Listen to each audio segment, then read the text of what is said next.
Монгол улс анх дахь үндсэн хуулиа баталж бүгд найрамдах улсаа тунхагласны 101 жилийн ой тохиож байна. Өнөөдөр Хөдөлмөрийн Баатар ардын жүжигчин, ардын зохиолчид шинээр нэмэгдлээ. Монгол улс ЮНЕСКОгийн дэлхийн өвийн хорооны гишүүнээр анх удаага сонгогдлоо. Улаанбаатар блокчейн 7 хоногийн 3 дахь өдөр веб 3 хакатоны нээлт боллоо. Оройн төргийн үзэгчдээ цаг 7-аар болсон байна. Тэнгэрлэлээс 7-аар мэдээллийн хөтөлбөрөөр эхлүүлэхэд бэлэн боллоо.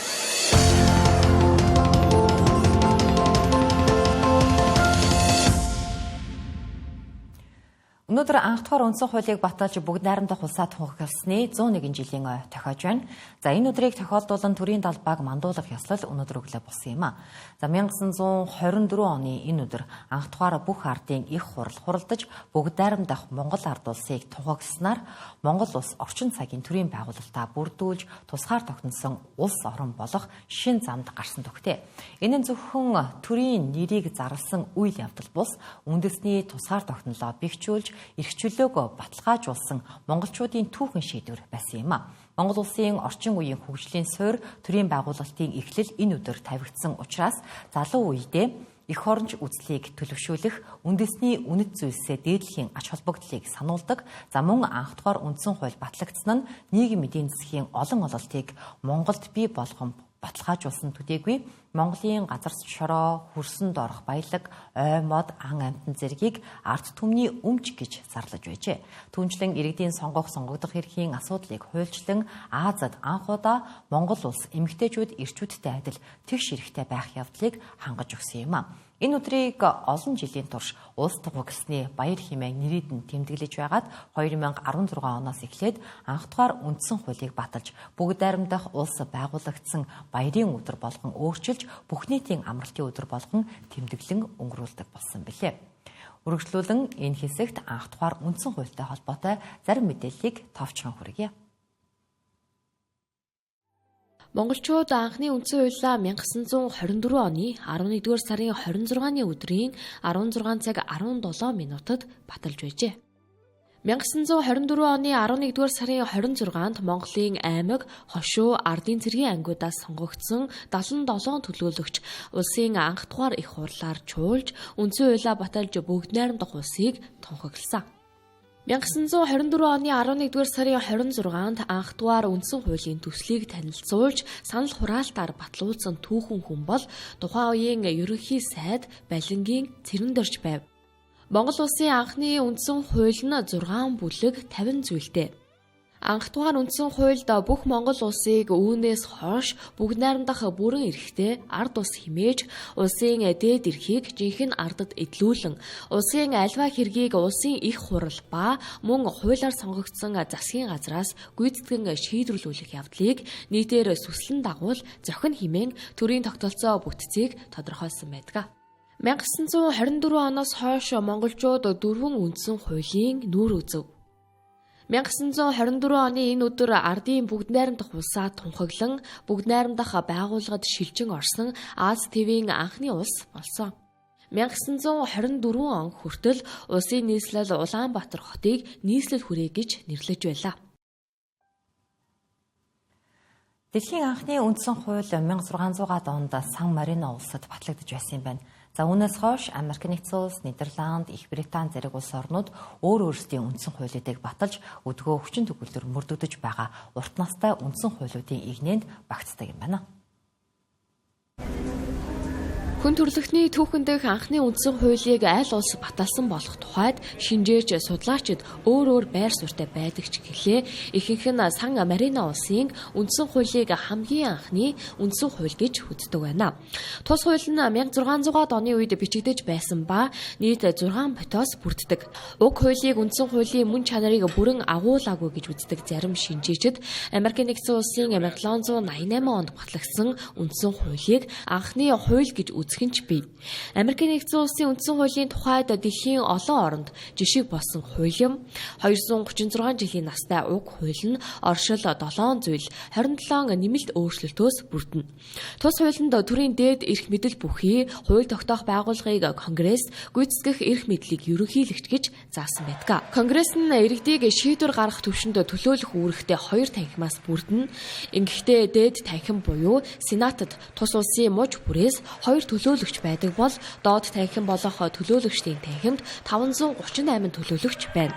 Тэдгээр 538 төлөөлөгч муж бүрээс ирэх ба аль мужаас хэдийн хэмжээний төлөөлөгч сонгогдох нь мужийн хүн амын тооноос хамаардаг байна. Энэ мэтчлэн ардчлал эрх чөлөө иргэдийн улс төрийн оролцоог дэмжсэн олон зохицуулалтууд тус үндсэн хуульд тусгагдсан байдаг. За тиймдээ ч олон улсын үндсэн хууль олонтаа жишиг болдог гэдгийг судлаачид хэлдэг. Өөр нэгэн онцлог олон жилийн түүхтэй үндсэн хууль бол Их Британи улсын үндсэн хууль юм а. Их Британи улсын хувьд шашин төрийн засаглалыг хослуулсан цөөхөн хэдэн улсын нэг. Тус улсын үндсэн хуулиараа парламентын бүрэн эрхт байдал үндсэн хуульд хаант засаглал, хууль дээдлэх тогтолцоог бүрдүүлсэн байдаг. Түүнчлэн Их Британи улсын үндсэн хуулийг бүрэн бичсэн баримт бичиг байдаггүй тул хуульчлаагүй үндсэн хууль гэж нэрлэдэг байна. Анх дахь үндсэн хуулийг баталж бүгд найрамдах улсаа тунхагласан энэ өдрийг тохиолдуулан төрийн тэргүүн нэр бүхий эрхэмүүдэд төрийн дээд одон медаль гардуулдаг уламжлалтай энэ ёсоор олон эрхэмүүдэд төрийн дээд цол одон медаль хүртэлээ. Өнөөдөр Хөдөлмөрийн Баатар ардын жүжигчин, ардын зохиолчид шинээр төрж эдийн засагч жүжигчид гээд 10-аад эрхэмүүдэд гавьяат тэмдгээр ингэрээ мэлалаа. Төрийн дээд одон медаль болох Хөдөлмөрийн Баатар цолоор загасны дулмаа хэмээн олон алдарсан ахтемч аюурын дулмаа шагнагдлаа. Шиглэг хаан боловсролын салбарт үр бүтээлтэй ажиллаж олон 11 сэдвт эрдэм шинжилгээний бүтээл олон 100 өгүүллийг туйрваад зогсохгүй Монгол орны загас амтан ургамлыг нөхөн үржүүлэхэд үнэтэй хувь нэмэр оруулсан эрхэм юм а. Үүний араас ардын жүжигчин цолыг Даштаваагийн Баттумар хүртлээ. Түүний хувьд соёл урлагийг хөгжүүлж ард олны сэтгэлд хоногсон олон 10 уран бүтээл туйрван нийтийн хөгжмийн боловсролыг дээшлүүлэхэд этэх зөвтөл гарган олон зуун мэргэжилтэн бэлтгэсэн Ахмад багш хөгжмийн зохиолч урлагийн гавьяат зүтгэлт юм а. Харин ардын уран зохиолч цолыг хэл шинжиллийн ухааны доктор соёлын гавьяат зүтгэлтэн Хүрэл Баатар хүртлээ. Энэ урлагт 60 гаруй жил ажиллаж хөгжмийн урлагт ажилласны үр дүнг өнөөдөр би төр засгаас үнэлүүлж байна. Энэ бол манай уран бүтээлд урлагийн дуучин хөгжимчид яруу найрагчдын хамтын бүтээл урлаг бол хамтын бүтээл байдаг. Энэ сайхан хамт олонны итгэл сэтгэл аюун сайхан хөдөлмөр энэ бүгд миний энэ гавьяа шагналд бол их нөлөөлсөн гэдгийг ард түмэн мэдж байгаа. Аавынхаа нэрийг ард гэдэг энэ овогтой хамт ерөнхийлөгчдийн зарлагаас сонсоход сэтгэл огшдог юм байна шүү. Үнэхээр энэ сайхан байна. Тэгээ би аавтайгаа хамт энэ ардын уран зохиол гэдэг энэ цолог иргмийг авлаа гэж баярлаж байлаа. Миний ээж одоо нэлийн хол гарцсан сайхан өгшин байна. Ээжтэй аавдаа одоо баярлж байна. Яг ийм үед бол үнэхээр аав ээж л бодогддог юм байна хамгийн дөрөвд. Тэгэхээр ард гэдэг үг, ард түмэн гэдэг үг бол явж агуулган аав ээж гэсэн үг юм шиг надад санагдлаа. Харин кино урлагийн салбараас дахин нэг гавьяат төрлөө. Улсын драмын Эрдмийн театрын Ахмад жүжигчин Батхүүгийн даваа сүрэн гавьяат жүжигчин цолоор шагнууллаа. Харин жүжигчин Инрэл Алтангад одонгоор ингэрэмэллээ. Хөдөлмөрийн нөхцөл болоцоо үнэлгээ бол ганц үнээс шалтгаалдаггүй хамт олонны хөдөлмөр байдаг учраас энэнд бол миний нэг хөдөлмөр дамгаа гахаас сайдгүй тийм ээ. Надтай өнөө үе хүртэл өнгөрсөн 50 жилийн хугацаанд Монголын тайзны засгийн урлагт хамтран ажиллаж бүтээ туурсан үеийн уран бүтээлчдтэй баярлж байна. Нөө Батнасангийн Даштаа Монголын урлагт олон сайхан тайз дэлгэцийн бүтээлүүдээр мөнхөрсөн хүн байдаг. Тэгээд өвөө маань ер нь бол соёлын тэргүүний ажилтнч цол тэмдэггүй. Тэгээд тийм учраас энэ цол тэмдгийн одоо үнцнийг би хамгийн их ойлгож байгаа, хамгийн их мэдэрч байгаа. Тэгээд тийм учраас би энэ шагналыг ер нь өмнө нь хийж бүтээсэн одоо үйл маань биш, цаашид илүү их хийж бүтээгээрэй гэсэн урам бас хариуцлага өрүүлж энэ шагналыг олгож байгаа юм болов уу гэж ойлгосон. За мөн эмч барилгачин нисгэгч гээд олон жил салбартаа өөрийн хүч хөдөлмөрөө зориулсан эрхмүүд гавьяат цол тэмдгээр шагнагдсан юм а. Харин хөдөлмөрийн гавьяаны улаан түгийн одон улсын 2 дугаар төв эмнэлгээс нэг, Ширхлэх ухаан технологийн их сургууль, соёл урлагийн их сургуулиас тус бүр нэг хүнийг шагналаа. За Алтан газар одонгоор Игэл телевизийн тоймж Эрдэнэ Баяр, жүжигчин Энэрл гээд 6 хүн ингэрээ цоолж төрийн дээд отон медаль хүртсэн юм а.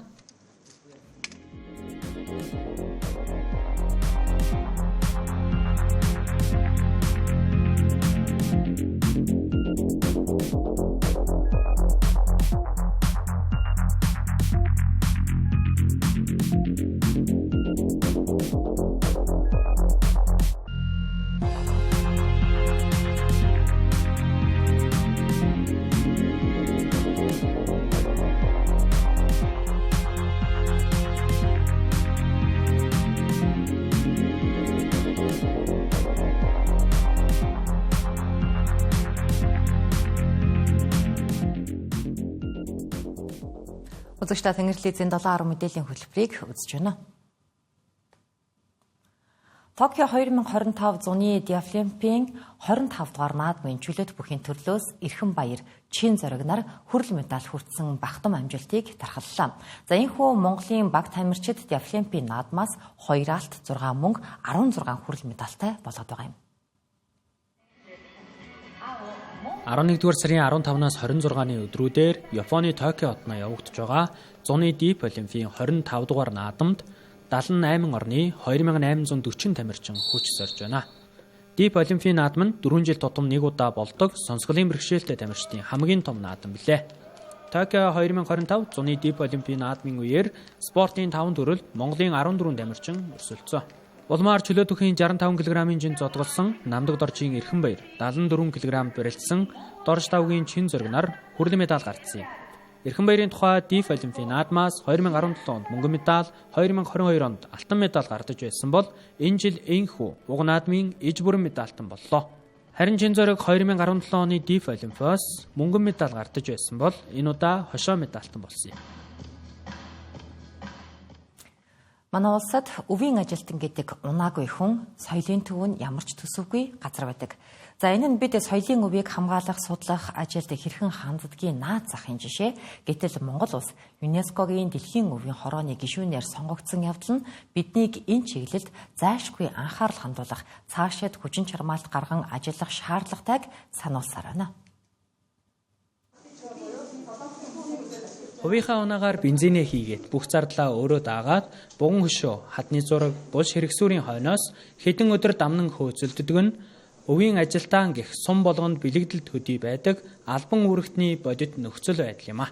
Өвийн ажилтан гэдэг орон тооны бус мэргэжил учраас энэ ажлыг урлаг соёлын мэргэжилтнүүд хавсран гүйцэтгэдэг нь манай улсын нийтлэг дүр зураглалаа. Инхээр өвийн ажилтанд очих нэг төгрөгийн ч төсөв атгай цалинч байхгүй учраас үнэндээ тусдаасан сайхан сэтгэлийн хүчээр л дийлэх ажиллаа гэсэн үг. Анхан шатандаа нөхцөл байдлын бүрхэг байхад хүн төрлөختний өмнө соёлын өвөө хамгаалах, судлах, түгээн дэлгэрүүлэх үүргийг бид нэр төртөө гүйцэтгэж чадна гэж андгаалах нь хэр зохимжтой вэ гэдэг асуулт аяндаа урган гарч ирнэ. Тухайлбал бид 2023 онд болсон ЮНЕСКОгийн дэлхийн өвийн хорооны 45 дугаар чуулганаар Монгол улсын нутаг дэвсгэр дэх буган чулуун хөшөө хүрлийн үеийн холбогдох дурсгалуудыг дэлхийн өвийн жагсаалтанд бүртгүүлсэн. Ингэхдээ Арангай Хөвсгөл аймгийн нутгийг дамнсан дөрвөн байршил дах буган чулуун хөшөө дурсгалуудыг онцолж бүртгүүлсэн байдаг. Эдгээр буган хөшөөний дурсгалыг өгөгдсөн бүс нутагт байгаа хамгийн том бөөгнөрл, ур хийц, хадгалалтын хувьд өндөр түвшнийх, түүнчлэн хүрлийн үеийн холбогдох дурсгалуудтайгаа цуг бүтэн цогцлбор болж байрлаж байгаа хамгийн шилдэг газруудаа гэсэн хэд хэдэн үндсэн шалгуураар сонгосон. Харин тэр цагаас хойш 2 жил гаруй хугацаа өнгөрсөн боловч буган хөшөө хүрлийн үеийн дурсгалуудыг эдийн засгийн эргэлтэнд оруулах, ингэхдээ буган хөшөөний өртөөчсөн аялал жуулчлалыг эхлүүлэх зэрэг ажилд ямар ч дөрвтэй санаачлаг гараагүй дүлий хിവэр байна. Одоогийн байдлаар дэлхий дээр нэг 1248 дэлхийн өв бүтгэгдээд байгаа. Монгол улс бол 6 өв бүтгүүлсэн. байгаа. Тэгэхээр ийм сайхан бэлэн бүтээгдэхүүн байна. Логистикийн хувьд бас төв багтаа.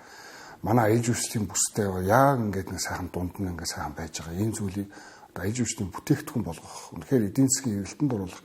Тэгээд өнөөгээрээ бол хадгалт хамгаалтад нь бас эерэг нөлөө үзүүлэх.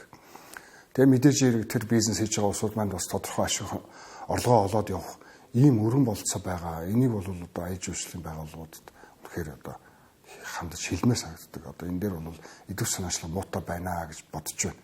Монгол улс ЮНЕСКОгийн дэлхийн үе хорооны гишүүнээр сонгогдно гэдэг дэлхийн нүүдлийн соёл иргэншлийн гал голомт болох амбицтай манай улсын хувьд боломж нэгдэж байна гэсэн үг.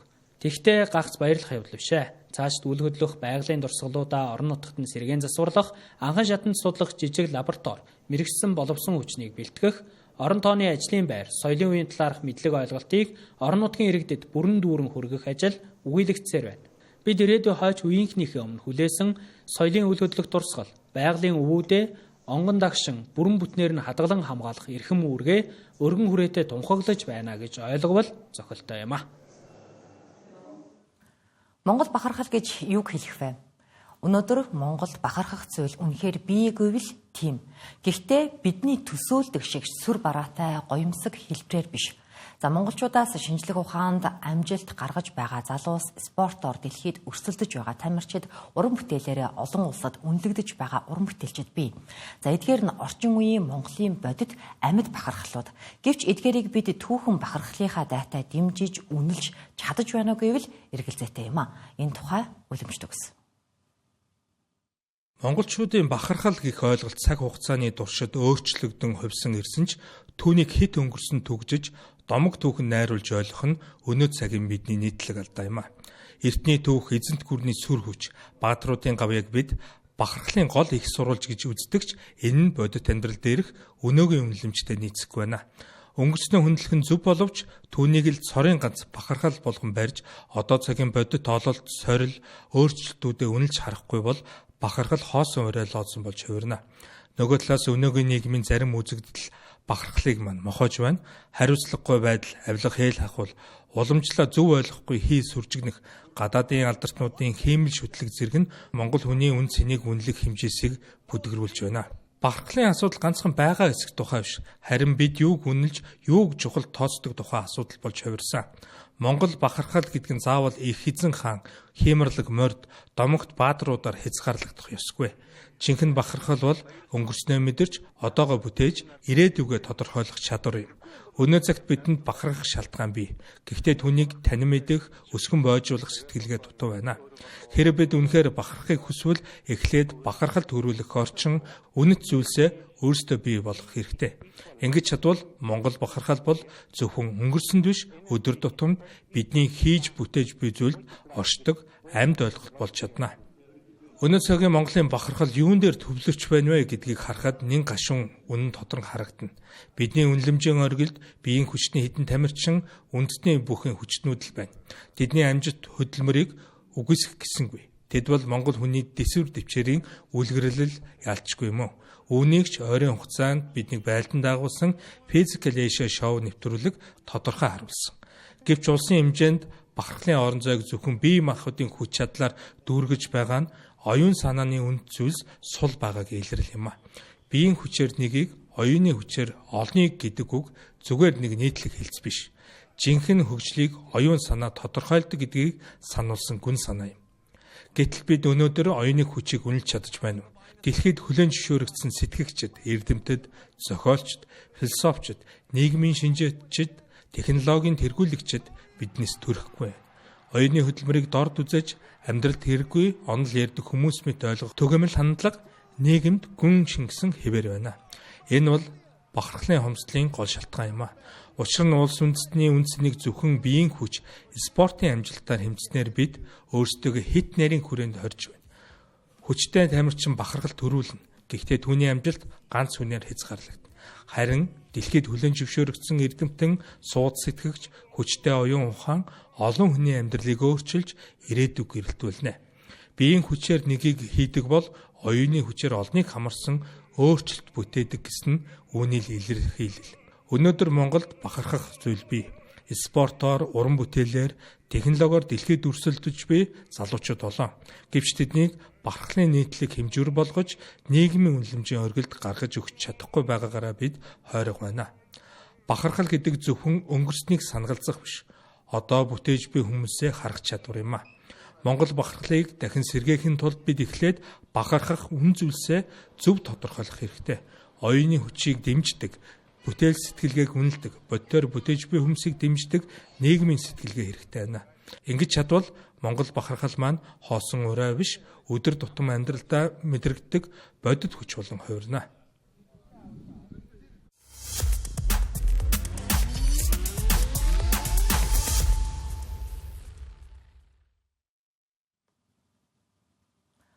Улаанбаатар блокчейн 7 хоног арга хэмжээ 3 дахь өдрөө үргэлжилж байна. За өнөөдөр Web 3 хакатоны нээлт болон биржүүдийн төлөөллүүдийг оролцуулсан хилцүүлэг боллоо. За харин хакатонд 20 гаруй баг бүртгүүлснээс шүүгч менторуудын нэгдсэн дүнгээр 12 баг шалгараад байна. Web 3-т суурилсан тоглоом хөгжүүлэх хакатоны финалийн шалгаруулалт өнөөдөр эхэллээ. Энэ тэмцээнд оюутан залуус өөрсдийн 2-3 гишүүнтэй бага бүрдүүлэн оролцох боломжтой. Тэмцээний нийт шагналын сан 20 сая төгрөг бөгөөд 11-р сарын 25-нд бүртгэл дууссан юм а. Багууд өнөөдөр маргааш санаагаа бизнес загвартай уялдуулан хөгжүүлж 28-нд илтгэл тавьж танилцуулах юм а. Web 3 гэдэг нь интернетийн дараачийн үе гэж нэрлэгддэг бөгөөд төвлөрсөн бус экосистем юм. Харин өнөөдөр бидний өргөнөөр ашиглаж байгаа интернет бол Web 2 буюу мэдээлэл өгөгдөл платформыг аль нэг компани хяндаг систем. Харин Web 3-т өгөгдөл компани биш хэрэглэгчийн өөрийнх нь өмч байдаг юм а. Web 3 хакатоны хамтрагчаар ард санхүүгийн нэгдэл оролцож байна. Мөн өчигдөр 18 цагаас Монгол Улсын их сургуулийн номын санд Binance Academy-гийн Монгол дахь төлөөллүүд оюутнуудад блокчейн Web 3-ын талаарх сургалт орлоо. Оюутнуудад блокчейн технологи болон сүүлийн үеийн чиглэлийн талаарх мэдээллийг хуваалцлаа. Мөн асуулт хариултын тэмцээнийг зохион байгуулсан. Энэ арга хэмжээний зорилго нь олон улсад суур технологи болон хөгжиж байгаа блокчейн технологиг сонирхогч залуусын хүрээг тэлэх юм а. Энэ баасан гарагт санхүү эдийн засгийн их сургууль дээр Binance Academy-гийн дараагийн сургалт зохион байгуулагдана. Улаанбаатар блокчейн Week арга хэмжээний хүрээнд нийт 8 байршилд 20 гаруй арга хэмжээ зохион байгуулагдаж байна.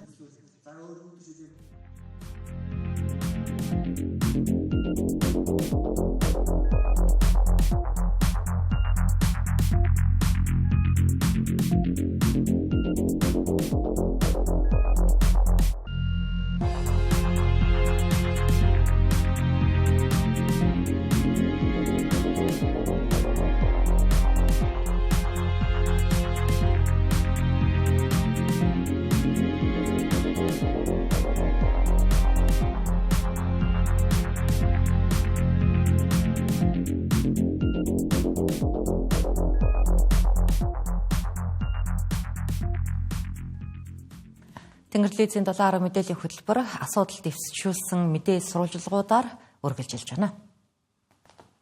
За ханаад цомогийн дэгдэлт ихсэж эмнэлгүүд ачаалал өндөр байгаа энэ цагт эрүүл мэндийн даатгалын сангийн асуудал дахин хөндөгдөж байгаа юм а. Ашиг нь илүү гардаг байсан эрүүл мэндийн даатгалын сан гүйцэтгэлээр санхүүждэг болсноос хойш олон тэрбумын өрн дунсан энэ үрийг зузаатгахад төсвөөс мөнгө авдаг улсын болоод бүх хувийн эмнэлгүүд хувь нэмэр оруулсан. Хин нь илүү их санхүүжилт авч хэрхэн яаж авдаг мөнгө нь нүд ирмэхийн зур нэмэгдсэнийг одоо үзүүлье. Энэ оны эхний 9 сарын байдлаар эрүүл мэндийн даатгалын сангаас 202% эмнэлэг нийтдээ 2.1 тэрбум төгрөгийн санхүүжилтийг авсан байна. За эндээс хамгийн их санхүүжилт авсан эмнэлгүүдийг харцгаая. Тухайлбал Brilliant, Rehamed, Баянзүрх эмнэлэг, Sondra зэрэг эмнэлгүүд 14 тэрбум хүртэлх төгрөгийг авчээ. За жилийн жилд ийм хэмжээний мөнгийг тэд авдаг байсан уу гэвэл үгүй. 2016 онд байгуулагдсан Brilliant эмнэлэг 2022 хүртэл эрүүл мэндийн даатгалын сангаас огт санхүүжилт авч байгаагүй. За гэхдээ 2023 оноос огцом 14 тэрбум төгрөгийг авч эхэлсэн байна. За үүний дараа Rehamed эмнэлэг 2022 онд энэ эмнэлэг эрүүл мэндийн даатгалын сангаас 838 сая төгрөгийг авч байв. За 3 жилийн дотор энэ мөнгө нь 17 дахин нэмэгдэж 14 тэрбум төгрөг болсон байна. За тэгвэл энэ хэний эмнэлэг вэ гэдгийг нээлттэй мэдээлэлээс харвал гүйцэтгэх захирлаар нь Лувсан самбуугийн Жамсваран ажилладаг юм байна. За тэрээр өмнө нь Төрийн банкны дэд захирлаар ажиллаж ажиллаж байсан хувьдаа Trust Capital банк бус санхүүгийн байгууллагатай хүн юм а. Харин түүний анх хавдар судлалын үндэсний төвийн захирлаар сүүлд нийслэлийн эрүүл мэндийн газрын дараагаар ажиллаж байсан Ловсон Самбуугийн Төмөрбаатар юм. Үүний дараа Medwick имлэг 3 жилийн дотор авдаг санхүүжилт нь 906 саяас 10 тэрбум төгрөг болтлоо нэмэгцээ. Харин Сондро олон авицэ нэмэлгийн санхүүжилт шмуу ялгаагүй 600 саяас 4 тэрбум төгрөг болсон байна. Ингээд хувийн эмнэлгүүдийн санхүүжилт 4 жилийн хугацаанд 6-аас 14 дахин нэмэгдсэн байгааг эндээс харж болно. За хийснээрээ авдаг гүйцэтгэлийн санхүүжилт 2020 оноос хэрэгжиж эхэлсэн. Тухайн үед 60 тэрбумын санхүүжилт авдаг байсан хувийн эмнэлгүүд эхний 1-2 жилдээ энэ хэмжээндээ таарсан мөнгийг л авдаг байлаа.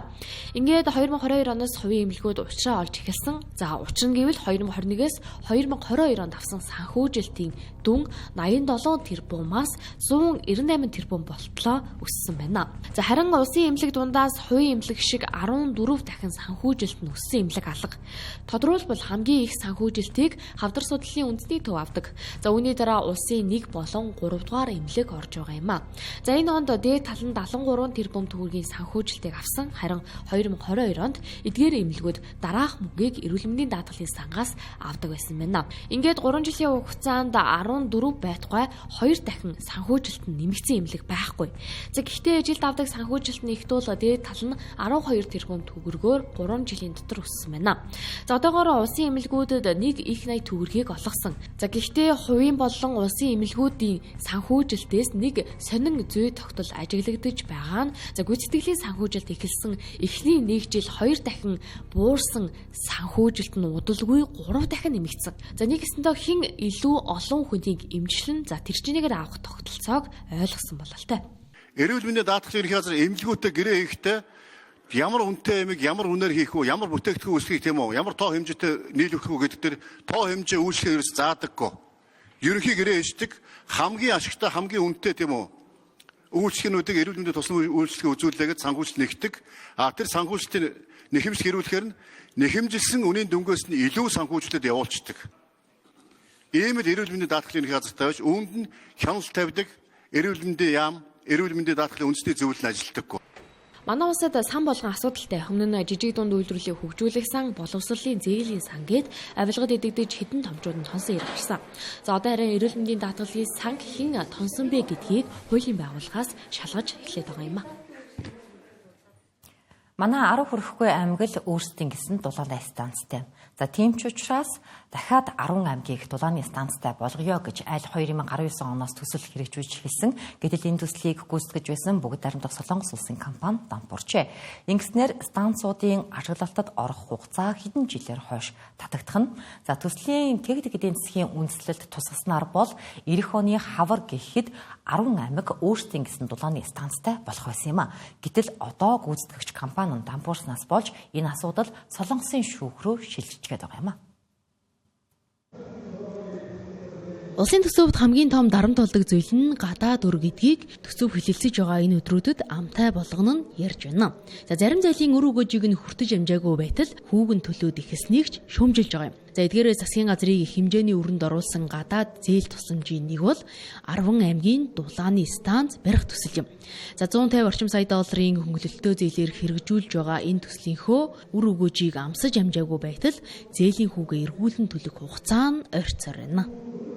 Коррекцийн махны зээл санхүүжилтээр одоо байгаа гүйцэтгэлийг нь үнэлээд үлдсэн ажил дээр нь шинээр тендер зарлах уу эсвэл энэ компани гүйцээх үү? Эсбүгээс бүрийн төслийг зогсоогоод Монголын талын их хурцээр санхүүжилтээр дуусгах уу гэдэг ийм гурван шийдлийг бид нар нэг талд нь гаргахаар энэ Солонгосын талын төвөгтэй нөхцөл байдал орчин ийм байдалтай байгаа гэдэг хэлье. 10 аймгийн дулааны станцын зээл бол Бүгд Найрамдах Солонгос улсын зээл, Exim банкны. За энэ зээлийн нэг нөхцөл нь бол тендерийг зөвхөн Солонгос улсын гүйцэтгэгч компаниудын дунд шалгаруулна гэдэг нөхцөлтэй байсан. За ингээ харамсалтай энэ шалгарсан гүйцэтгэгч маань бол ийм чадахгүй компани байсан дээр бол Солонгосын талд асуудал тавьж байгаа. Цаашид энэ төслийг манай улс өөрсдийн хөрөнгөөрөөж үргэлжлүүлж магадгүй. Үүнд 400 орчим тэрбум төгрөг шаардлагатай. Ийм хэмжээний төсөв хөрөнгө гаргаж төслөө үргэлжлүүлэх үү гэдг нь бас л хүнд асуудал. Гэтэл орон нутгуудад суурьшлийн бүсийг тогтооё гэвэл дулааны асуудал наад захын хэрэгцээ юм а. Аймгийн төвүүд гэдэг юм уу, сүмийн төвүүд гэдэг юм уу, томоохон одоо ийм суурин газруудын нэн тэргүүний өмнө бол дулаан хангамжийн системийн асуудал. Дулааны өөрөөр хэлбэл хэрэгжлийг найдвартай дулаанаар хангах асуудал. Тэхийн тулд бид нар яах ёстой гэхээр дулааны станц ашгүй хэрэгтэй байна. Олон жижиг зуух, олон жижиг хэсэгжилсэн одоо ийм ус халаах зуухаар тэр хэлэгчдийг дулаанаар хангаснаас нэг томоохон дулааны станц арай тэндээсээ одоо төвлөрсөн дулаан хангамжийн системээр түгээгээд тэр хэрэглэгчдийг дулаанаар хангах нь илүү найдвартай, илүү үр ашигтай. Жишээ нь Өвөр ангай Баян онгор аймагт ингээ өвөл очихоор маш их хутаатай. Тэгэхээр маш их хутаатай гэдэг нь юу гэсэн үг гэхээр юм жижигэн баахан уурын зовхоттой гэсэн үг. Ер нь бол цаашдаа ийм одоо агарын бохирдлоо нэмэгдүүлдэг ийм жижиг оврын уурын зовхоттой байхыг бол ер нь болох хэрэгтэй л дээ. Цаашдаа бол аль болох одоо байгаль орчинд ээлтэй, за эрчим хүчний хувьд үр ашигтай тийм дулааны хөөсрүүдийг одоо аймгийн төв, сумын төвүүдээр барих хэрэгтэй. Экзим банкны гол шалгуур нь төсөл хэрэгжүүлэгч компанийг зээл олгогч талаас сонгон шалгаруулах байдаг. За ийм дампуурсан гэгдэх Бөксөн инженеринг компанийг Найрамдах Солонгос улсын талаас тендерт шалгаруулж сонгосон гэсэн үг. За энэ нүргэл хил амны байгууллага эрчим хүчний яамд өөрсдийг хамгаалах нэг зэвсэг болж байна. Аймагуд нь дулааны станцгүй хэрнэ дийлэнх сумд нь соёлын төвтэй байгаа юм а. Өнгөрсөн 7 жилийн хугацаанд 110-аад соёлын төвийн барилгыг хот хөдөөгүй барьжээ. Үүнд нийтдээ 216 тэрбум төгрөгийг зарцуулсан энэ хөрөнгийн хэмжээ 4 аймагт дулааны станц барих мөнгөтэй дүүцэж байгаа юм а.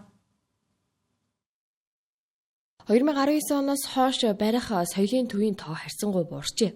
За 6 жилийн өмнөхтэй харьцуулбал тавьдаг төсвийн хэмжээ 10 тэрбум төгрөгөөр багассан. За тухайлбал 2019 онд 46 тэрбум 470 сая төгрөгөөр шинээр соёлын төвийн барилга эхлүүлсэн. Харин хуучин соёлын төвийн их засварт 2.8 тэрбум төгрөг тоног төхөр өмжөнд 41 сая төгрөгийг зарцуулж байжээ. Ингээд дараа жил нь 10 тэрбумаар буурч зоон дамжаа хэрэгжих соёлын төвүүдэд зориулан 32 тэрбум төгрөгийг төсвөлсөн. Харин 2021 онд энэ хөрөнгийн хэмжээ буурч 27 орчим тэрбум болжээ. Харин энэ онд өмнөх соёлын төвийн барилгуудаа дуусгахын тулд 30 тэрбум төгрөгийг төсвөөс хуваарлсан. За яг жилийн өмнө сангийн сайд жавхлан болоод улсын хурлын гишүүн Цэнгүү нарын хооронд эрчим хүчүү за аль эсвэл соёлын төв гэх маргаан гарч ирсэн. Төсөвт 100 тэрбумаар 24 суманд соёлын төв барих шаардлагагүй гэж үзсэн Цэнгүү гишүүний тайлбарын хариуд сангийн сайд соёлын төв бол сумын ард түмний цугладаг ганц газар гэж өмөрчилсөн. За эцсийн дүндээ 100 тэрбум биш 30 тэрбумын төсвийг соёлын барилга барихад тусгасан байгаа юм а. За нэг талдаа сумын иргэд баярлаж цэнгэх газар нь соёлын төв мөн үү гэвэл мөн. За гэхдээ дулаангүй бол тэнд очиж хүмүүс цэнгэх үү гэдэг нь нэг асуудал юм а. Өнөөдөр сум битгий хил аймагуд нь уурын зугаар халдаг. 21 аймагаас дулааны станцтай нь өрдөө 10 хүрэхгүй. Ингээд аймагуудаа дулааны станцтай болгоно гэд бүгд Найрамдах Солонгос улсын Экзим банкнаас 140 гаруй сая Америк долларын зээл авч төслийг хэрэгжүүлж эхэлсэн ч за Солонгосын компани нь дампуурч наашаачгүй цаашаачгүй гацаад байгаа юм а. За энэ мөнгөнд үгээр тоосвол нэг аймагт 15 сая Америк долларын хөрөнгөөр дулааны станц барихаар байна.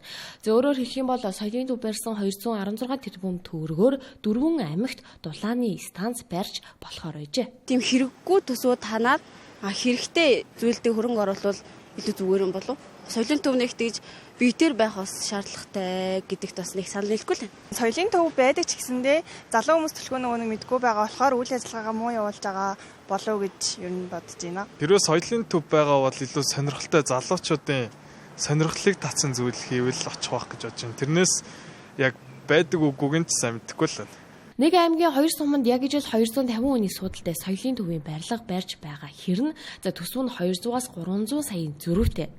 За тухайлбал 2018 онд Өвөрхангай аймгийн бүрд 30 улс суманд 250 хүний судалтай соёлын төвийн барилгыг барихаар болж за төсөвт өртгийг нь 1 тэрбум төгрөгөөр тооцоолжээ. За гэвч хар ором суманд 250 хүний судалтай яг ижил соёлын төвийн барилга барихаар болж за үүнд нь 1.5 тэрбум төгрөгийг төсөлсөн байна. За бүхэл бүтэн энд 500 сая төгрөгийн зөрүү гарч байгаа юм а.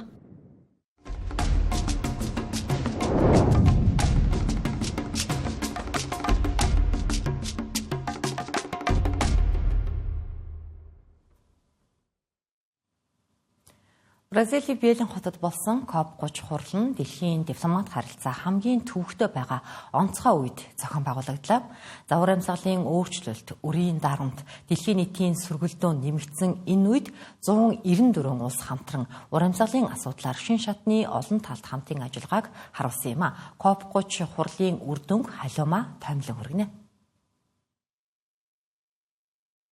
Парисын хэлэлцээр байгуулагдсанаас хойш 10 жилийн ойгоор болсон энэ хурлыг ярилцдаг биш гүйцэтгэдэг бай гэсэн уриандор зохион байгууллаа. Мөн хүлэмжийн ялгарлыг хамгийн их нэмэгдүүлдэг чулуужсан түлшнээс татгалцыг уриаллаа. Дэлхийн нийтийн сэргээгдэх эрчим хүчний хөрөнгө оруулалт 2.2 их $80 хэмжигдэж байгаа нь чулуужсан нүүрсний хөрөнгө оруулалтаас 2 дахин их байгаа бөгөөд 2030 он гэхэд чулуужсан нүүрсний төгсгөл ирнэ гэдгийг хэлж байна. Нийт 194 улсаас 118 улс хүлэмжийн ялгарлыг бууруулах шинжилсэн хувь нэмрийн зорилттой танилцууллаа. Америк нэгдсэн улс, бүгд найрамдах Хятад ард улс, Европын холбоо зэрэг өндөр хөгжилтэй улс орнууд дэлхийн дулаарлын гол шалтгаан болсон хүлэмжийн хийг асар их ялгаруулснаар хөгжиж байгаа улс орнууд уур амьсгалын өөрчлөлтийн нөлөөнд өртөж байгалийн гамшигын давтамж нэмэгдэж амнаас эрүүл мэнд эд хөрөнгөөр хохирсоор байна. Тиймээс хөгжингүй орнууд хөгжиж байгаа орнуудыг уур амьсгалын өөрчлөлтөнд дасан зохицоход эдийн засгийн болон технологийн тусламж үзүүлэх үүрэг хүлээсэн байдаг. COP30 хурлаар энэхүү дасан зохицох санхүүжилтийг 2035 он гэхэд 3 дахин нэмэгдүүлэхээ амлалаа. Өөрөөр хэлбэл уур амьсгалын өөрчлөлтийн санд бүрдүүлэх зорилт тавиад байгаа 300 тэрбум $120 тэрбум нь уур амьсгалын өөрчлөлтөд эмзэг улс орнуудад зарцуулагдах юм а. Уур амьсгалын өөрчлөлтөд дасан зохицох санд $135 сая оруулахар болсон. Мөн Баку Бэлэмийн замын зураглал буюу 2030 он гэхэд дэлхийн уур амьсгалын санхүүжилтийг жилд дор хаяж $1.3 их $80 хүргэж нэмэгдүүлэх төлөвлөгөөг танилцуулсан. Энэ жилийн COP дэлхийн уушиг гэгддэг Амазоны бүсэд болж байгаа учраас ойн устгалыг зогсоох талаар онцлон хэлэлцлээ. Хурлын үр дүнд дэлхийн 90 гаруй улс ойн устгалыг зогсоох замын зураглал гаргахыг дэмжсэн. Мөн ойн хамгааллын Tropical Forests Forever сангаас $6.5 тэрбум дэмжлэг үзүүлэхээ зарлалаа. 80 гаруй улс чулуужсан түвшнээс үе шаттайгаар татгалзах замын зураглалд тууштай байх зорилтоо илэрхийлсэн бөгөөд тэдгээрийн дундаас Колумбусын санаачилсан Бэлэмийн тунхаглалд 24 улс нэгдэн гар өсөг зорлоо. Нүүрсний санхүүжилтээр дэлхийд дээгүүрт ордог бүгд найрамдах Солонгос улс нүүрсний эрчим хүчнээс хугацаанаас өмнө татгалзаж PPCA буюу нүүрснээс татгалзах эвсэлд нэгдсэн нь олонний анхаарлыг татсан үйл явдал боллоо. Мөн Амазоны бүсэд болж байгаа энэ удаагийн хуралд гол хурал хилцүүлгүүд болдог тусгай бүс буюу Blue Zone нийт 900 уугуул иргэн COP30 хурлын хэмжээнд нийт 3000 гаруй уугуул иргэд оролцсон нь COP30-ийн түүхэндх хамгийн олон уугуул иргэдийн оролцоог хангасан хурал боллоо. Түүнчлэн хурлын үеэр уугуул иргэд болон орон нутгийн олон нийтэд зориулан нийт $1.8 тэрбум шууд болон шууд бус санхүүжилтийг амласан байна. Манай Монгол улс байгаль орчин уур амьсгалын өөрчлөлтийн сайдын төвшөнд энэ хуралд оролцсон хүлэмжийн ялгарлыг 2035 он гэхэд 30.3% буюу 24.7 сая тонн нүүрс хүчлийн хийтэй дүүцэх хэмжээгээр бууруулах зорилттой танилцууллаа. Мөн хурлын үеэр Монгол улс Швейцар улстай Парисын хэлэлцээрийн 6-2 заасны дагуу ажиллах санамж бичигт гар өсөж зурлаа. Ингэснээр манай улс байгаль орчинд ээлтэй төслүүдтэй санхүүжилт татан дэлхийн нийтийн өмнө хүлээсэн хүлэмжийн ялгарлыг бууруулах амлалтаа биелүүлэх боломж нэгээр нэмэгдлээ.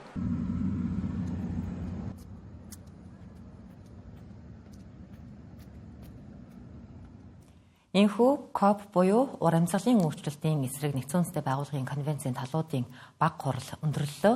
За энэ жил хурлыг Бразил улс зохион байгуулсан бол эх жил Австрали болон Турк улсууд хамтран зохион байгуулахаар боллоо. Энэ жилийн ур амьсгалын өөрчлөлтийн эсрэг нэгдсэн үндэсний байгууллагын конвенцийн талуудын бага хурал буюу COP хурал Бразилийн Белем хотод болж байна.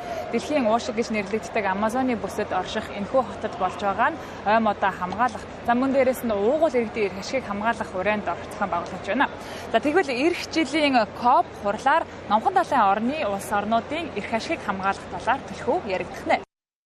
Харин Австралийн ерөнхий сайд Антони Албанес Австрали улсын нийслэл Камберагийн нэрийг татснаа зарласны дараа Турк улс эх жилийн COP31 ур амьсгалын дээд хэмжээний уулзалтыг Дундад тэнгисийн эргийн Анталия хотод зохион байгуулахар боллоо. Ингэхдээ Австрали COP31 хурлыг даргалж Турк улс зохион байгуулахар болж байгаа юм. Эх жил ур амьсгалын санхүүжилт, доктортой байдал, дасан зохицох зэрэг номхон далайн бүсийн хамгийн чухал асуудлуудыг хэлэлцэх болно. Австрали улс COP31 хурлын ерөнхийлөгчөөр ажиллаж, хэлэлцээрийг бүрэн удирдах, хамтарсан зохицуулагчид томилох, төсөл текст боловсруулах, шийдвэр гаргах эрх мэдэлтэй байх бол Турк улсын хувьд хурлын талбай зохион байгуулалтын ажлыг хариуцахаар тохиролцжээ. Тэнгэрлээс доллар мэдээллийн хөтөлбөрөөр үзүүлээ. Хамтдаа анхаарлаа хандуулсан танд баярлалаа.